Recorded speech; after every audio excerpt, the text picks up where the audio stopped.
Can we talk again about Jadon Sancho? It's time to speak about Jadon Sancho because there is a total confusion. What on earth is happening with Jadon? I don't know who to listen anymore to. I don't know who to believe because the journalist, every 2 hours, the narrative is changing. If you're opening an article from this morning, not from yesterday, not from today, this morning in Tuttosport, they're already going towards his entire life when he was a kid to yesterday, to probably even this morning, asking us to call him the Rocket Man, the number one target of Damien Comolli. Hot track. It's burning. Pay attention. On the other side, we have a Fabrizio Romano that is taking an ice bucket, putting it on that burning information, telling us, calma guys, because Juventus, they didn't send any formal bid to Manchester United. There is no club-to-club negotiation. I will tell you even more, Fabrizio Romano, quote, where he says, look, Juventus, they already spoke with the agents, with the entourage, and they have absolutely no intention to cover the salary of the Englishman. I have my own idea why these multiple narratives. Why one day they are telling us that he has never been so close. Why on the other side they are telling us, no, he's not there. He will not join Juventus Football Club. Why from some papers he's an alternative to Conceição. On the other side we hear that they can be complementary. We'll give you, or I will give you, my own opinion, but we need to speak about so many things. About the Miretti, pay attention to Miretti, pay attention to Alberto Costa, pay attention to a new name. Or an old name, I don't know anymore, Ademey, but also Dodo that is pushing to join Juventus. A lot of information in today's video. If you're ready, put the maximum of like, don't forget to subscribe to the channel. Please ragazzi, let me say welcome. Ciao Juventini of the world. My name is Giuseppe, welcome back on the channel. I hope you're ready. What is my opinion about the situation Jadon Sancho? We need to go back to the press conference of Damien Comolli. Do you remember where he said, I love to be transparent, I love to talk, I love to explain about the structure, the future, about my job, about how you can start to interpret that new Juventus, about objectives, whatever you want. There is one thing that I don't want to speak about, it is mercato. It is transfer market, c'est le marché. Le mercato. J'ai pas envie d'en parler. I don't want to speak about that. These are the words of Damien Comolli. Like I already told you a few weeks ago. What did I say? I told you easily.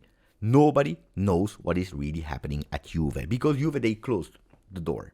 They said, no, it's over. No leaks about our real targets. We don't speak about it. So the journalists that were really used to go knocking on the door, Giuntoli, Alfredo Pedula or others, Giuntoli, tell us, who is your real target? Well, at the moment they are really in confusion because they are lost. So what do? And it's a total normal reaction. They go towards the different objectives, the different names, the agents, the players, the other clubs, the owners of players, asking, did you receive a call from Juve?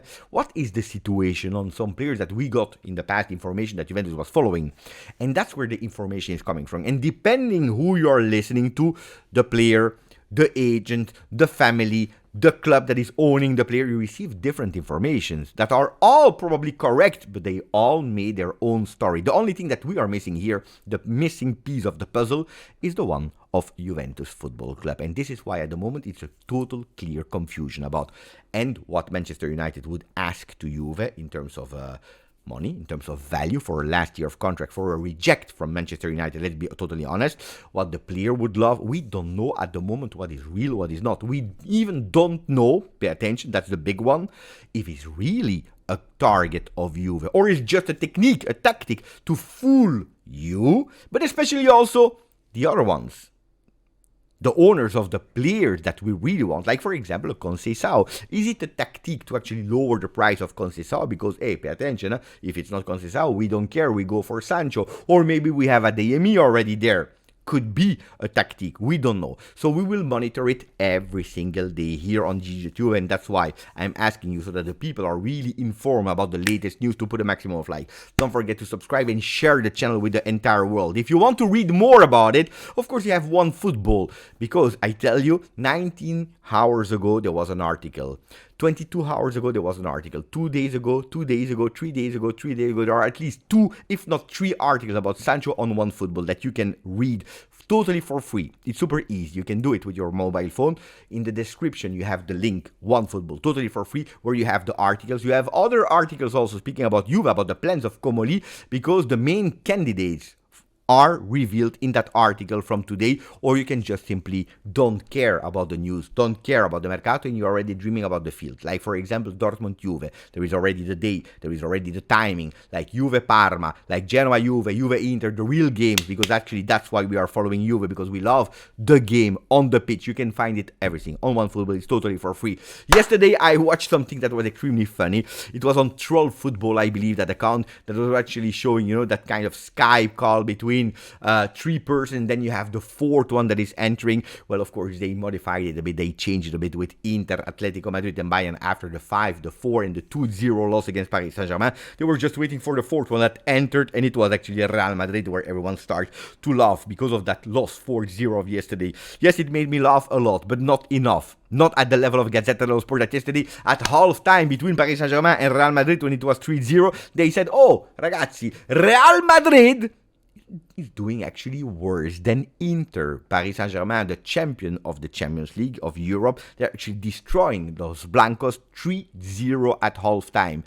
Actually, it's totally crazy what they are doing. So what they are actually telling us, Inter, all in all, they didn't do that bad because they were only losing 2-0 at half-time, while Real Madrid was already losing 3-0. Half-time. It reminds me if I go back a few years ago when Juventus was winning Serie A after Serie A, where they told us what would be the ranking at the 65th minute. So if we stop the chrono of all the game at the 65th minute, look at the ranking, it changed. Juventus is not anymore winning the Scudetto. Strange thing that you can only see when Juventus is winning, or when Inter really was destroyed and they try to actually make it a bit more nicer looking. Not. Yesterday, Paris Saint-Germain won 4-0. They totally destroyed Real Madrid. I will come back on Juve in a second, but I just wanted to say that Paris Saint-Germain is strong. Guys, follow the channel if you want more tactical information, if you want fantastic insight of Beppe telling you that Paris Saint-Germain is strong. No, jokes aside, perfect team. The goalkeeper, we nearly never saw him, but when he needed to be there, he was there. The defense, only 1 goal conceded in 6 games of the tournament. It's a team that has the perfect midfield with Joao Neves, Fabian Ruiz. In Italy, they were not liking him because he was slow, he was not scoring. Yesterday, he scored a brace, already 3 goals in the tournament, and Vitinha, the brain, le petit muscutaire, and then up front. Guys, what are we speaking about? What a team. Yesterday I was able on the DAZN FIFA Club World Cup app to show the game, to comment the game in a multi-language. It was French and English. 3,725 people that were just watching and commenting and participating to what I believe is the future of football. It's beautiful. If sometimes people are asking, Beppe, you're promoting also other things at the moment, the background changed slightly, we'll come back to a Juve, I promise you, just be patient. Well, it's because of that, because, it's beautiful. It's a beautiful game, and having 3,700 people that were watching live what I was doing, my work, was really an honor. Thank you really, really, really for that. Tomorrow, probably I will come with a special request for you. Not today, tomorrow. But anyway, we go back to the Mercato. Mercato, because Wesley, that was the target of Juve, is closer and closer to Roma because he already refused the offer from Zenit. Wesley, that has been followed by Juve, but I spoke with international scout, and he told me, Beppe, if you need to choose between Wesley and another player, I would go personally for another player. And the name that he told me back then was Dodo, the player from Fiorentina. And today, what do we see on Corriere dello Sport? Dodo is pushing because he wants to join the Bianconeri. That promise that he made to Joe Barone before he passed away, unfortunately, I will never go to Juve. Looks like he totally forgot it. He erased it from his mind, and looks like he really wants to come to Juve. He is not keen to renew the contract with Fiorentina that is ending in 2027. He wants to go for that. And Fiorentina, Commisso, said if he wants to go, we are looking already for other players. No problem. But 30 million is the price. And you know that when Commisso is asking for a price, no way that you negotiate. So is Juventus able to put 30 million on the table for Dodo? Will Dodo actually erase his promise to Joe Barone because he wants to go to Juve? I can tell you that Dodo is a player that is growing. Not great in terms of aerial duels. We know it. It's 166. He's not the tallest player, but he's a player that is able to give you the crosses, the player that is able to carry the ball, the player that is dribbling his men and creating superiority. So it's a good player that in that 3-4-2-1 would really work at perfection. Dodo looks like he wants to join. Then Juventus need to put money on the table. Today I read an article from Giovanni Albanese Cremonese on Gazzetta dello Sport that was actually speaking about the name that is coming back, the name of Adeyemi, Karim Adeyemi, again in the radar of Juve. Why? Not because of Sancho, not because of Conceição, but because of Kolo Muani, because Kolo Muani track starts to be extremely difficult. It's an article that I was really curious to read, because what is the link between Kolo Muani and Adeyemi? I still don't understand it, honestly. I read the article, I don't understand. If Kolo Muani is not working, for what reason, I don't know, because you cannot put 50 million on the table, 45 million. How on earth are you going for a player like Ademey while you have Conceição, while you are actually following Sancho? It makes totally no sense, because we know it's a player that loves to start from the right side, cutting in with his left foot, can play, yes, some from time to time as a falso 9. He can play on the left side, but it's a player that predominantly is playing on the right side of the field. So I don't understand, especially if we are reading the article and they are telling us that the initial request from Borussia Dortmund for a 23-year-old player from the black and yellow is 45-50 million euro. It's an article that, according to me, makes no sense. That Juve could potentially restart the negotiation with Karim like they already did last summer. I believe in it. Why not? Why not? But then it's instead of a Conceição, it's instead of a Sancho, not instead of Kolo Muani. Makes totally no sense. Anyway, Conceição, Juventus is pushing. He is the priority at the moment. Comoli is thinking about him, he's dreaming about him, and he only wants Conceição at Juve because he has the green light of Igor Tudor.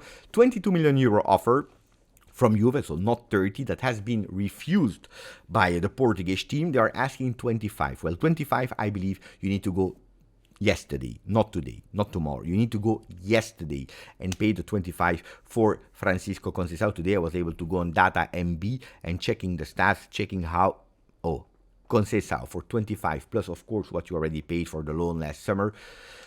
You need to go for it. So we are in talk with Porto, we are in talk with Jorge Mendes. Pay attention, because we know it. Who is blocking the situation at the moment? It is Nico Gonzalez. And there is a potential beautiful news. It's that there is some interest from a club, from Saudi Arabia club, that they have asked information for Nico Gonzalez, because he's not anymore in Juventus plans. Now, before you start celebrating, you take the champagne, you're happy, etc., because Saudi Arabia, they have money.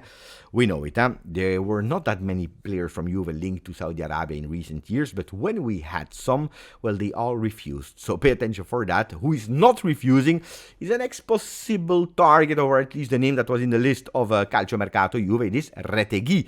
Apparently 67 million euro plus add-ons for the Argentinian-Italian player, striker, that said after 1 year at Genoa, after 1 year at Atalanta, winning the top scorer of Serie A, my time here is done. Instead of earning 2 million euro, I can go there and winning much more. 6 times what I was earning here. So 2.2 go towards the 13, 14 net. Some people are even saying 20 million euro a year for a 4 or 5 year of contract is totally out of proportion, totally crazy. But what I want to say with that news of Retegui is also the fact that sometimes some fans, they want things that are absolutely not possible. I always told you here, Atalanta, after selling Romero, Højlund, Koopmeiners to Juve, they cash in, and they are doing the same now with Retegui, and they want a lot of money. They don't need money. They don't need time to negotiate. That's the money. That's the request. You want to have the player? It's a lot of money that we are requesting, because we don't even need to sell. Go for it. 50, 55 million euro. You cannot, then it's over. Then we keep the player. As easy as that. And that's why Juventus couldn't even dream about Retegui, and you saw it today. Confirmation, 70 million euro to Saudi Arabia.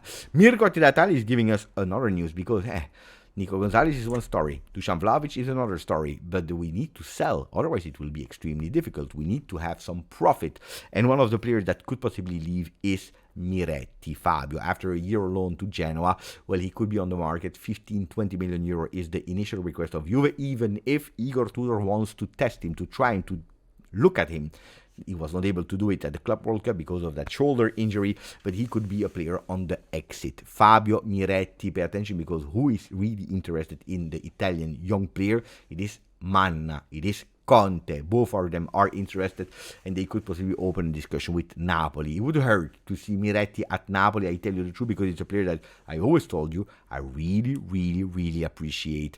Another player that could possibly leave after a few months is Alberto Costa. 12 million is what we spent for him in the winter.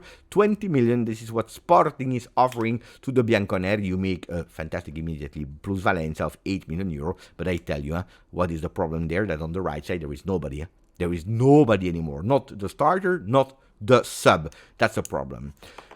Of course, if Nico Gonzalez is not accepting an offer, if Dusan Vlahovic is not accepting an offer from Al Hilal, for example, like Theo Hernandez did, well, we have a problem in terms of money. Look at what Atalanta is able to do. They cash in immediately, they go on the market. Lucca is one of the players that they are going for. Ferguson from Brighton is another player. Also, Mikaudatse, that could be for a sale price. So pay attention to these names. Juventus is thinking about the future. Barrido, that honestly didn't impress me that much in his first year at Juve. First 2 seasons at Juve, I was hoping already a bit better, but this is a player that at Juventus they still believe in it because he did well. He did well. It was not a disaster. I was hoping a bit better, but they believe in it and they don't want to let him go. There were some voices that he would have been on the market. They would not let him go. They are really ready already to extend the contract until 2028 for the future star. They already want to think about him to make the step up in the middle of the season somewhere to the next gen. Let's see. You know that my boy is Destiny Elimogale, that I really believe that can break through. Let's wait. But anyway, 1 or 2. I prefer 2 of them to succeed. Let's see what will happen there. I'm really curious. Guys, if you didn't, please put a maximum of like. Don't forget to subscribe. Grazie, forza. Juve.